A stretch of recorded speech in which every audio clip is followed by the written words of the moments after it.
पतर की नागिन जैसन चकरा गई क्या गलती से आके टकरा गई क्या देखा जब तुझको फिसल गए हम तू कहीं और टकरा गई क्या सब तो देखे सब आँख से के दिल पर के देव बोला देखे इसलिए डर के घबरा गई क्या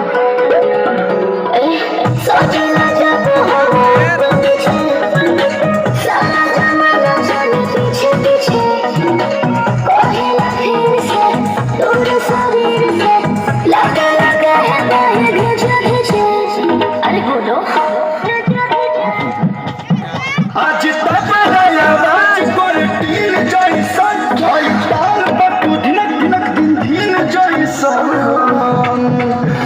आखी नाच रे पतर के नागिन जैसन आखी नाच रे पतर के नागिन जैसन